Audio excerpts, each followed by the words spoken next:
नमस्कार मु धूमि प्रियदर्शिनी आपण को स्वागत करुच्ची मो चैनल किछि कथा किछि गपरे। आज पर्यायर गाल्पिका बीणापाणी महांतींकर गल्प पाटदेईर शेष पर्यायटी जानिबा। पाटदेई घर छाड़ी जीवार 3 वर्ष बीतीगलानी। आउ जगु बेहेरा संसार छाड़ी जीवार भी 3 वर्ष गलानी। से दिनु मेलन तोटारे 3 थर मेलन सरलानी। आंब कसी पाची जाई झड़ी पड़लानी। नईर ढेउ ए कूल से कूल कचाड़ी हेई समुद्र मुहाणी धरिलानी। पाटर मणि भाउज पुओटीए कोଳରେ धरी विधवा हेलानी। सांगसाथी केते ए कूल से कूल हेई खेले ही गलेनी। हेले पाटदेई को फेरिबार केही देखिनी। काहेकि घर छाड़ी गला बोली केही दिने भाबिनी। पाटदेईर स्वामी कुआडे गला काहाको बा हेला तार चिंता मध्य केही करिनी। अथच सबुदिन सूर्य उईथिला। सबु ऋतु तांकर लीलाखेला यथारीति सारिथिले। पाटदेई सबुरी मनरे अकुहा अपुछा अलोड़ा प्रश्नबाचीटीए हेई रहीगला। ता पाई उत्तर देवाको से निजे समर्थ नथिला कि संसार भितरे केही भी समर्थ नथिले। से दिनो मध्य जगु बेहेरा घरर सिकुली सेमती बंद थिला। 1.5 बखरिया घर भितरे छिंडा चदर सपा मसिणा पड़ीथिला और मेला पड़ीथिला टीण सुटकेसटा केवल। साई सारा लोके से दृश्य देखिथिले। काहार से चीजरे लोभ नथिला। किए बा से अपजसिया दरबारे हाथ देबाकू जाइथांता।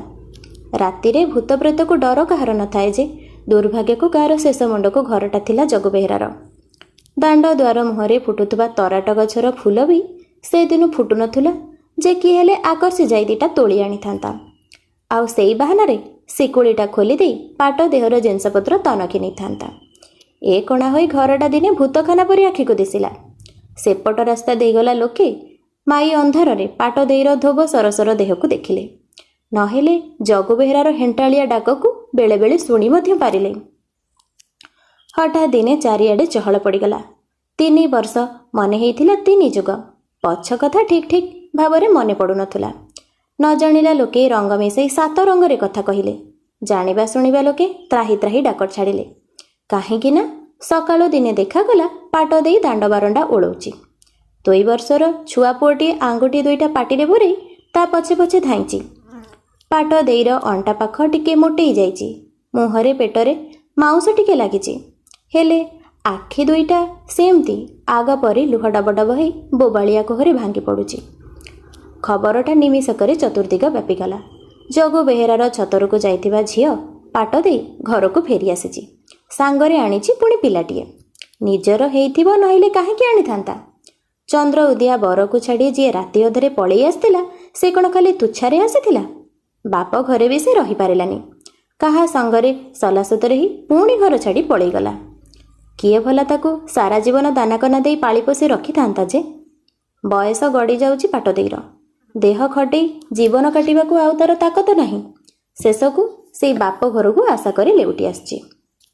3 वर्ष तलर पाटदेई आउ एबेर पाटदेई भितरे आकाश पाताल प्रभेद। अथच से काहारी को खातिर करुनी। वयस्क गुरुजन प्रश्न कले मुंडरे ओढ़णा दे आड़ होई छिड़ा होची। झियो बोहू गले छिंडा सपटा मेले दे बोबालिया आखिरे चाहि बसुची। जिए जहा पचारिले थटा तामसा कले भी उत्तर दौनी। केतेबेले टिके हसुची तो केतेबेले अन्यमनस्क हेई भुइरे चित्र काटुची।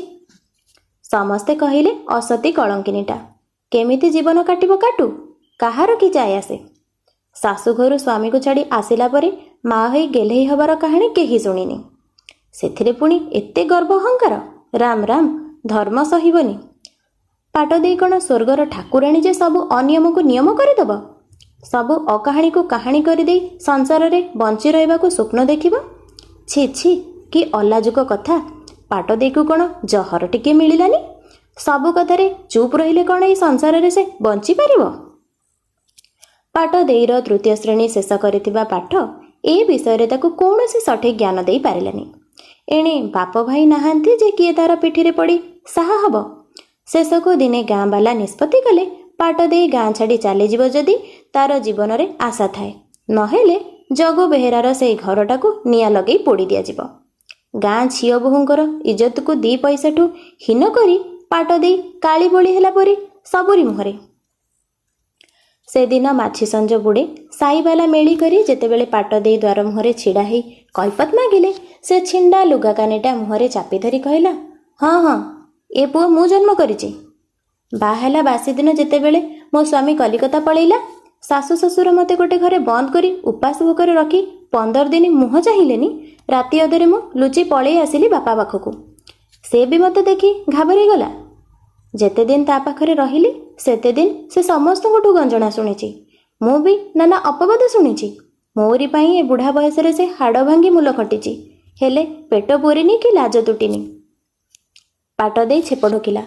ମୁଣ୍ଡରେ ଓଢ଼ଣାକୁ ଟାଣି ଧରି କହିଲା, ମୋର କିଛି କହିବାର ନଥିଲା, କରିବାକୁ ମଧ୍ୟ ନଥିଲା। ବାପକୁ ଖଟଣିରୁ ମୁକ୍ତି ଦେବାକୁ ମୁଁ ବି ମରିପାରିଲିନି। ହେଲେ ଏ ନିଷ୍ଠୁର ପୃଥିବୀ ମୋତେ ପୁଣି ଛୁଆଟିଏ କୋଳରେ ଦେଇ ଏଇଠିକି ଫେରେଇ ଦେଲା। କିଏ ଜଣେ ବୟସ୍କ ବ୍ୟକ୍ତି ଅଣ୍ଟାରେ ଗାମୁଛାଟା ଭିଡ଼ି ଆଗକୁ ବାହାରି ଆସିଲେ। କେଜାଣି ପାଟ ଦେଇ ଓଢ଼ଣା ଭିତରୁ ଦେଖିପାରିଲାନି। ଅଣ୍ଟାରେ ହାତ ଦେଇ କିଳିକିଳା କଣ୍ଠରେ ସେ କହିଲେ, କ'ଣ କହିଲୁ? ଆଉ ଥରେ କହିବୁ? ପୃଥିବୀ ତତେ ଛୁଆଟେ ଦେଇଥିଲା? ଯୋଉଠି ସେଠି ନରକି ଏଠିକି କାହିଁକି ପଳେଇଲା? ଆରେ ଯାହା କହନ୍ତି ଅମୁକଙ୍କ ମୁହଁ ଟାଣ। କହ କହ, କାହାର ଏ ଛୁଆ? ଓଢ଼ଣାକୁ ଆହୁରି ଆଗକୁ ଟାଣି ନେଇ ପାଟ ଥରି ଥରି ତଳେ ବସି ପଡ଼ିଲା। ଛୁଆଟା ଆଖିରୁ ନୀରବରେ ଲୁହ ବାହି ପାଉଥିଲା। କୋହ ଉଠୁଥିଲା ଘନ ଘନ, ହେଲେ ସ୍ୱର ନଥିଲା। ହଠାତ୍ ଅଣ୍ଟାରେ ଗୋଇଠାଟେ କିଏ ପକେଇଲା। ମଣି ଭାଉଜଙ୍କ ଶାଶୁ, ସମ୍ପର୍କରେ ଖୁଡ଼ି ହେବେ ପାଟର। ପାଟ କାନ୍ଦି ଉଠୁ ଉଠୁ ବୁଢ଼ୀ କମ୍ପି ଉଠି କହିଲା, କିଲୋ ପାଟିରେ ବେଙ୍ଗ ପଇଛି କି ଟୁପ୍ସି ମୁହିଁ? ପିଲାଟି ଦିନରୁ ମାଛିକୁ ମ କହିନି, ଶାଶୁଘରେ ମାସ ଗୋଟେ ରହିପାରିଲୁନି, ବାପକୁ ଜିଅନ୍ତା ଖାଇଲୁ। ଏବେ କ'ଣ ନା ତୁଣ୍ଡ ଖୋଲି କହୁଛି ମୋ ଛୁଆ, ପୃଥିବୀ ମା ମୋତେ ଦେଇଛି। ଆଲୋ ସତ କହ, ଏ ଛୁଆର ବାପ କିଏ? ନଇଲେ ତତେ ଆଜି ପନିକିରେ 2 ଗୋଡ଼ କରିଦେବି। ହଁ, ମୋତେ ଚିହ୍ନିଚୁଟି? ପାଟର ବେକ ଉପରେ ବୁଢ଼ୀ ଗୋଡ଼ଟା ଥୋଇ କମ୍ପୁଛି। ଚାରିପଟରେ ମର୍ଦ୍ଦ ମାଇପି ଘେରି ଅନେଇଛନ୍ତି, ସତେ ଯେମିତି ଗୋଟେ କୌତୁକ ଖେଳ ଚାଲିଛି। ପାଟର ବେକଟା ତଳକୁ ମୋଡ଼ି ମୋଡ଼ି କରି ପୋତି ହୋଇଯାଉଛି। ନିଶ୍ୱାସ ରୁଦ୍ଧ ହୋଇଯାଉଛି। ଆଖିରୁ ଜୁଳୁଜୁଳିଆ ପୋକ ବାହାରୁଛି। ନାହିଁ, ସେ ଆଉ ସହିପାରିବନି, ପାରିବନି। ତା ପାଇଁ ପୃଥିବୀ 2 ଖଣ୍ଡ ହବନି କି ସରଗରୁ ହର ପର୍ବତେ ଧାଇଁ ଆସିବେନି। ନିଜେ ଚାହିଁଲେ ମରିବ, ଚାହିଁଲେ ବି ବଞ୍ଚିବ। ଏଇ କଥା ତ। ହଠାତ୍ କ'ଣ ହେଲା କେଜାଣି ବୁଢ଼ୀର ଗୋଡ଼ଟାକୁ ଛିଞ୍ଚାଡ଼ି ଦେଇ ପାଟ ଛିଡ଼ା ହୋଇପଡ଼ିଲା।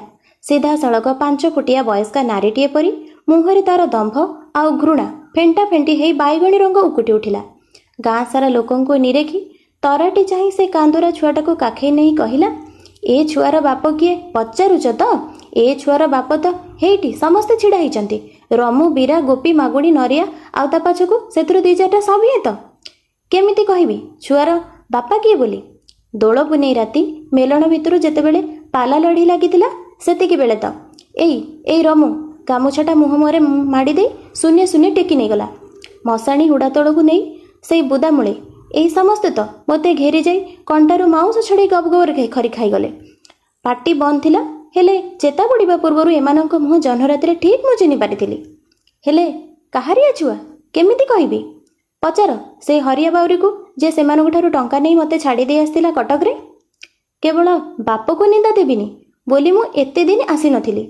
ଫେରି ଆସିବି ମୁଁ କାହାକୁ କିଛି କହିନି। ଏବେ ପଚାର ସେମାନଙ୍କୁ ଖୁଡ଼ି, ଛାତିରେ ହାତ ଦେଇ କହୁ ତ କିଏ ଏ ଛୁଆର ବାପ ବୋଲି। ହଠାତ୍ କେମିତି ପରିସ୍ଥିତିଟା ଗଣ୍ଡଗୋଳିଆ ହେଇଗଲା। ବୁଢ଼ା ଓ ମଧ୍ୟବୟସ୍କ ଲୋକମାନେ ଚାହାଁଚୁଇଁ ହେଲେ। ଟୋକା ଗୁଡ଼ାକ ମୁରକି ହସ ଦେଲେ। କାହା ପାଟିରୁ ସଠିକ୍ କିଛି ପ୍ରଶ୍ନ କି ଉତ୍ତର ନିର୍ଗତ ହେଲାନି। ଖୁଡ଼ି ବାରଣ୍ଡାରେ ବସି ପଡ଼ିଥିଲା ହାଲିଆ ହେଲା ପରି। ରମୁ, ବୀରା, ଗୋପୀ, ମାଗୁଣୀ ପ୍ରଭୃତି ମୁହଁ ତଳକୁ ପୋତି ଦେଇଥିଲେ। ପାଟ ଦେଇ ଆଖି ପୋଛି ପୋଛି ବାରଣ୍ଡା ଓଳେଇବା ଆରମ୍ଭ କରିଦେଲା। ଏଣେ ଛୋଟ ଛୁଆଟା ରାହା ଧରି କାନ୍ଦ ଆରମ୍ଭ କରିଦେଲା। ଛାଞ୍ଚୁଣିଟା ପକେଇ ଦେଇ ପାଟ ଦେଇ ବାଁ ହାତ ଟିପରେ ଛୁଆଟାର ସିଙ୍ଘାଣି ପୋଛି କାଖେଇ ନେଇ ତାକୁ ବହେ ଗେଲ କରି କହିଲା, କାହିଁକି କାନ୍ଦୁଛୁ? ଲୋକେ ଦେଖିଲେ ତତେ ଡର ମାଡ଼ୁଛି କିରେ ସୁନା? ଡର ନାହିଁ ରେ ଧନ, ମୁଁ ଅଛି ପରା। ଏ ଜଗତରେ କିଏ ମର୍ଦ୍ଦ ପୁଅ ଅଛି ଯେ ତୋ ବାପା ବୋଲି ଚିହ୍ନା ଦବ? ସେଥିପାଇଁ କାନ୍ଦନାରେ ପୁଅ, ତୋ ମା ତ ଅଛି। ଛୁଆଟା କ'ଣ ବୁଝିଲା କେଜାଣି ମେଘ ଭିତରେ ଉଡ଼ିଗଲା। ଜହ୍ନ ଆଡ଼େ ହାତ ବଢ଼େଇ କିରିକିରି ହୋଇ ହସି ଉଠିଲା। ଆଉ ସେ ହସରେ ଚାରିଆଡ଼େ ଜମିଥିବା ଲୋକ ଗୁଡ଼ାକ ଚମିକି ପଡ଼ିଲା ଭଳି ଇତସ୍ତତ ହେଇ ପଛ ବୁଲି ମୁହଁ ପୋତି ଚାଲିବା ଆରମ୍ଭ କରିଦେଲେ। 2 ଦିନ ତଳେ ନୂଆ କରି ଫୁଟିଥିବା ଥୁଣ୍ଟା ତରାଟ ଗଛରେ 2-4ଟା ଫୁଲ ପବନରେ ମୁରୁକି ହସା ଦଉଥିଲେ। ମଣି ଭାଉଜଙ୍କ ଶାଶୁ ଅଣ୍ଟା ଭାଙ୍ଗି ଠୁକ୍ ଠୁକ୍ ବାଡ଼ି ଧରି ନୀରବରେ ଚାଲି ଯାଉଥିଲେ। ପାଟ ଦେଇ ଏଣିକି ତେଣିକି ମୁହଁ ପୁଅ ଛାତିରେ ମେଞ୍ଚେ ଛେପ ପକେଇଲା। ଆହା, ରଜା ପରି ପୁଅ 12 ଲୋକଙ୍କ ଆଖି ନିଆଁରେ ଘଡ଼ିକରେ ଅଧା ଶୁଖି ପଡ଼ିଲାଣି। କିଏ ଦଉଛି ନା ଦବ ବା? ହକ ବାପ ଡିହରେ ସେ ମାଲିକାଣୀ ରାଣୀ, ପୁଅ ମୋର ରଜା। ସେତେବେଳେ ସବୁଦିନ ପରି ପୃଥିବୀ ଆକାଶ ହଲଚଲ ନ ହୋଇ ସ୍ଥିର ରହିଥିଲେ। ପାଟ ଦେଇ ତଳକୁ ଆଉ ଉପରକୁ ଚାହିଁ ଏକ ସଙ୍ଗରେ ହସୁଥାଏ ଆଉ କାନ୍ଦୁଥାଏ।